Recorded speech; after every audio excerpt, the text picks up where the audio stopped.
ಸಲ್ಲಿಸಿ ಜಗದ್ಗುರು ರೇವಣ ಸಿದ್ಧನ ಪಾದ ಪದ್ಮಗಳಿಗೆ ನಮಸ್ಕರಿಸಿ ರೇವಣ ಸಿದ್ಧನ ಪರಮ ಶಿಷ್ಯನಾಗಿರತಕ್ಕಂಥ ವೀರದೇವರಿಗೆ ನತಮಸ್ತಕನಾಗಿ ವೀರದೇವರ ಕೆಲಸಂಜಾತರಾಗಿರ್ತಕ್ಕಂಥ ಸುಕ್ಷೇತ್ರ ಹುಲಿಜಂತಿ ಗ್ರಾಮದಲ್ಲಿ ವಾಸವಾಗಿರತಕ್ಕಂಥ ಮಹಿಮಾವಂತ ಮಾಳಿಂಗರಾಯರಿಗೆ ಕೋಟಿ ಕೋಟಿ ಪ್ರಣಾಮಗಳನ್ನು ಸಲ್ಲಿಸಿ ಇಲ್ಲಿ ಕೂಡಿರತಕ್ಕಂಥ ಸಿದ್ಧ ಸಂಪ್ರದಾಯದವರಿಗೂ ನನ್ನ ಅನಂತ ಸಲ್ಲಿಸಿ ಅದರಂತೆ ಸಭಾ ಪಂಡಿತರಿಗೂ ಅಕ್ಕ ತಂಗಿಯರಿಗೂ ಅಣ್ಣ ತಮ್ಮಂದರಿಗೂ ಸುತ್ತಲಿನ ಗ್ರಾಮದಿಂದ ಬಂದಿರತಕ್ಕಂಥ ಎಲ್ಲಾ ಧರ್ಮದ ಎಲ್ಲ ಕಲಾಭಿಮಾನಿಗಳಿಗೆ ಮತ್ತೊಮ್ಮೆ ಮಗದೊಮ್ಮೆ ವಂದನೆಗಳನ್ನು ಸಮರ್ಪಿಸಿ ಜಾತ್ರೆ ಇರುವುದರಿಂದ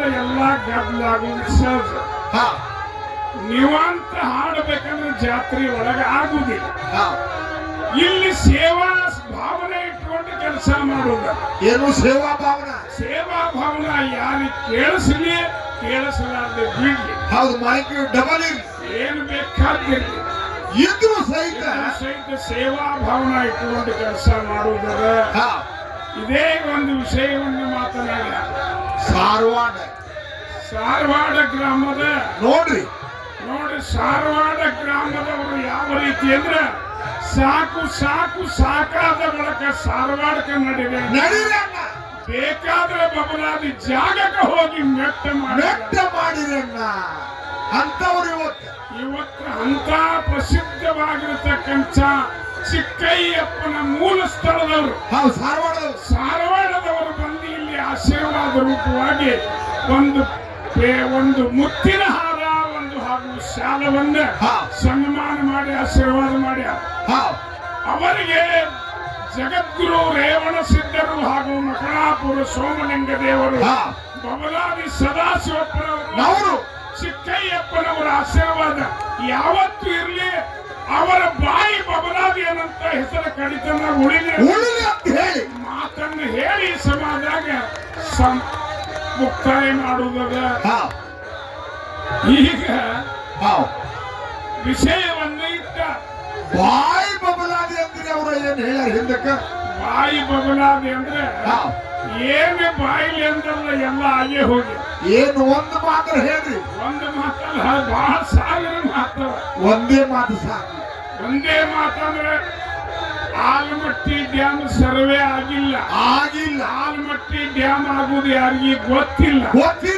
ಇಲ್ಲಂದ್ರೂ ಸಹಿತ ಕಾಲ ಜ್ಞಾನ ಹೆಂಗ್ ಹೇಳಿದ್ರಂದ್ರೆ ಅಡವಾಡಿ ಅಡ್ಡಿಗಟ್ಟು ಸೀತಿ ಮನಿ ಹುದಲು ಬಿತ್ತು ಬಬಲಾದಿ ಬಬ್ಬಿ ಹೊಡಿತು ಮಕ್ಕಳು ಅಂದವ್ರು ಸಾರವಾಡದವರು. ಆಲಮಟ್ಟಿ ಡ್ಯಾಮ್ ಸರ್ವೇನಾಗಿಲ್ಲ 50 ವರ್ಷದಿಂದ. ಯಾರಿಗೆ ಗೊತ್ತಿಲ್ಲ. ಕಾಲಜ್ಞಾನಿಗಳು ಹೇಳಿದವರು ಯಾರಂದ್ರೆ ಬಬಲಾದವರು ಸಾರವಾಡದವರು. ತತ್ವಜ್ಞಾನಿಗಳು ಯಾರಂದ್ರೆ ಸಿದ್ದೇಶ್ವರ ಮಹಾಸ್ವಾಮಿ. ನೋಡಿ ಇವರು ತತ್ವಜ್ಞಾನಿಗಳು. ವಿಷಯವನ್ನು ಮಹಾರಾಜರು ಇದೇ ಈಗ ಅಥಣಿ ತಾಲೂಕು ಬೆಳಗಾಮ ಜಿಲ್ಲೆಯ ಹಣವಾಪುರ ಗ್ರಾಮದ ಅಮೋಘ ಸಿದ್ಧನ ಮಠಕ ಪೀಠಾಧಿಪತಿಗಳಾಗಿರ್ತಕ್ಕಂಥ ಅಮರೇಶ್ವರ ಮಹಾರಾಜರಾಗಿರ್ತಕ್ಕಂಥವ್ರು ನಿಮ್ಮ ಮುಂದೆ ಸವಿಸ್ತಾರವಾಗಿ ಮಾತನಾಡಿದ್ದಾರೆ. ಅವ್ರು ನೋಡ್ರಿ, ಪ್ರವಚನ ಹೇಳುವುದು ಅಂದ್ರೆ ಬಹಳ ಶ್ರೇಷ್ಠವಾಗಿರ್ತಕ್ಕಂಥ ಮುತ್ತಿನಂತ ಮಾತು ಹೇಳೋರು. ಹೌದು, ಅದರಲ್ಲಿ ಏನೋ ಕಸರಿಲ್ಲದಂಥದ್ದು ಎಲ್ಲಾ ವೇದಾಧ್ಯಯನ ಮಾಡಿದವರು. ಸಣ್ಣ ವಯಸ್ಸಿನಲ್ಲೇ ಬ್ರಹ್ಮಚಾರಿಗಳಾಗಿ ಆ ಮಠದ ಪೀಠಾಧಿಪತಿಗಳಾಗಿ ಈಗ ಸದ್ಯ ಅವತಾರಿ ಪುರುಷಲ್ಲಿಕೇನು ತಪ್ಪಿಲ್ಲ. ಎಲ್ಲರೂ ಚಪ್ಪಾಳೆ ಹೊಡೆಯಬೇಕಾಗಿದೆ. ನೋಡಿ, ಅವರು ಹೇಳಿದಂತ ಪ್ರವಚನ ದುಡ್ಡನ್ನ ಶಾಲೆಯನ್ನು ತೆಗೆದು ನೋಡಿ. ಅಲ್ಲಿ ಹನುಮಾಪುರದಲ್ಲಿ ಒಮ್ಮೆ ಕರಿಯೋಗ ಸಿದ್ಧನ ಶಾಲೆಯನ್ನ ಕಾಲೇಜವನ್ನು ತೆಗೆದ ಆ ಮಕ್ಕಳ ಅನ್ನ ವಸ್ತ್ರ ವಿದ್ಯಾಭ್ಯಾಸಕ್ಕೆ ಬಡ ಮಕ್ಕಳಿಗೆ ಆ ವಿದ್ಯೆ ಬರಲಿ ಅಂತ ಹೇಳಿ ಎಲ್ಲಿ ಮಾಡ್ಯಾರಂದ್ರ ಕರಿಯೋಗ ಸಿದ್ಧನ ಜಾತ್ರೆಯನ್ನ ಕೌಲಿಗೆ ಕವನಗುಡ್ಡದಲ್ಲಿ ಮಾಡಿರ್ತಕ್ಕಂಥವ್ರು ಬಡ ಮಕ್ಕಳಿಗೆ ಬಡ ಮಕ್ಕಳ ಶಾಲೆಗೆ ಉಪಯೋಗ ಆಗಲಿ ಅಂತ ಹೇಳಿ ಊದಿನ ಕಡ್ಡಿ ತನ್ನ ಶರೀರವನ್ನು ಸುಟ್ಟುಕೊಂಡು ಹೆಂಗ ಮತ್ತೊಬ್ಬರಿಗೆ ಸುವಾಸನೆಯನ್ನು ಕೊಡುತ್ತದಲ್ಲ ಅದೇ ರೀತಿಯಾಗಿ ಅವರು ಪ್ರವಚನ ಮಾಡಿ ತಂದ ದುಡ್ಡನ್ನು ಸಹಿತ ಆ ಮಠಕ್ಕೆ ಆ ಮಕ್ಕಳ ವಿದ್ಯಾಕ್ಕಾಗಿ ಹಾಕುತ್ತಾರೆ. ಯಾಕಂದ್ರೆ ಇದು ಬಹಳ ಶ್ರೇಷ್ಠವಾಗಿರ್ತಕ್ಕಂಥದ್ದು. ಜಗತ್ನ್ಯಾಗ ಭಗವಂತ ನಮ್ಮ ಸಲುವಾಗಿ ಎಲ್ಲ ಹುಡ್ಸ್ಯಾನಂದ್ರು ಸಹಿತ ನಮಗ ಸಮಾಧಾನ ಇಲ್ಲ, ನಮಗ ತೃಪ್ತಿ ಇಲ್ಲ. ನಮಗೆ ಸಮಾಧಾನ ಇಲ್ಲ, ನಮಗೆ ತೃಪ್ತಿ ಇಲ್ಲ. ಅದು ಆಗಬೇಕಾಗಿತ್ತಂದ್ರೆ ಮೊದಲ ಮನಸ್ಸು ನಿಗ್ರಹ ಮಾಡಬೇಕಾಗ್ತದೆ, ಎಲ್ಲವನ್ನು ತ್ಯಾಗ ಮಾಡಬೇಕಾಗ್ತದೆ. ನೋಡ್ರಿ, ವಿಚಾರ ಮಾಡುವ ಮಾತದ ಏನಂದ್ರಿ? ವಿಷಯವನ್ನು ಇಟ್ಟ ಮೌನ ಮತ್ತು ಮಾತು ಅಂತದ್ದು ಎರಡು ವಿಷಯವನ್ನು ಇಟ್ಟಾರ. ಮೌನ ಶ್ರೇಷ್ಠ ಅಥವಾ ಮಾತು ಶ್ರೇಷ್ಠ?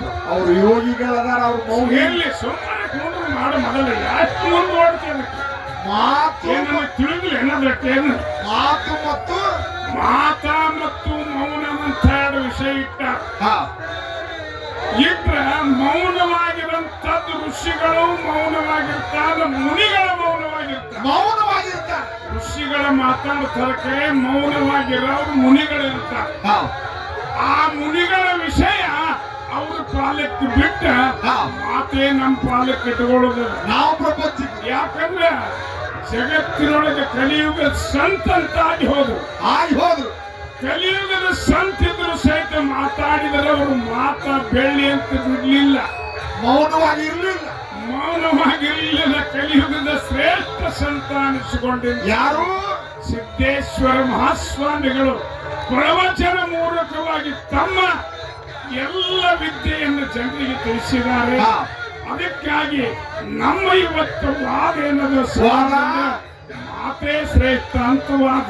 ನಮ್ಮ ಸಮಾಜ ಮಾತನೇ ಶ್ರೇಷ್ಠ, ಮೌನ ಅವರಿಗೆ ಬಿಟ್ಟ. ಇಲ್ಲಿ ಬಂದೀವು ನಾವು, ಬಂದು ಮಾತಾಡಲಾರ್ದೆ ಸುಮ್ಮನೆ ನೀವು ಇಲ್ಲ.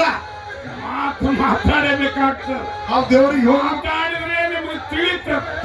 ಮಾತಾಡ್ಲಿಕ್ಕೆ ಏನೂ ತಿಳಿಯುವುದಿಲ್ಲ. ಮೌನವಾಗಿ ದೇವರಿಗೆ ಹೋಗ್ಲಿಕ್ಕೆ ಬರ್ತಾರೆ. ಆದ್ರೆ ಮಾತಾಡುವುದು ಏನದ್ರಾಗ ಇಲ್ಲ. ಆದ್ರೆ ಮಾತನಾಡಿದ್ರೆ ಜನರಿಗೆ ಅರ್ಥ ಆಗ್ತದೆ, ಜನರಿಗೆ ಇವನು ಯಾವ್ಯಾವ ವಿಚಾರ ಮಾತಾಡ್ತಾನಂತ ಗೊತ್ತಾಗ್ತದೆ. ಅದಕ್ಕಾಗಿ ಸಿದ್ದೇಶ್ವರ ಸ್ವಾಮಿಗಳು ಎಂದೂ ಮೌನ ಆಚರಿಸಲಿಲ್ಲ. ಮುನಿಗಳ ಹಿಂದಿನವರು ಮೌನ ಆಚರಿಸ್ಯಾರ, ಕೆಲವೊಂದು ಮಂದಿ ಯೋಗಿಗಳು ಮೌನ ಆಚರಿಸ್ತಾರೆ.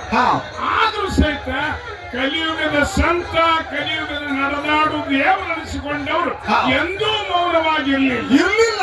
ಇದೇ ಒಂದು ಮೂಲ ಪೀಠ ಇಟ್ಟುಕೊಂಡು ಇವತ್ತಿನ ದಿವಸ ಮಾತಾಡುವುದು.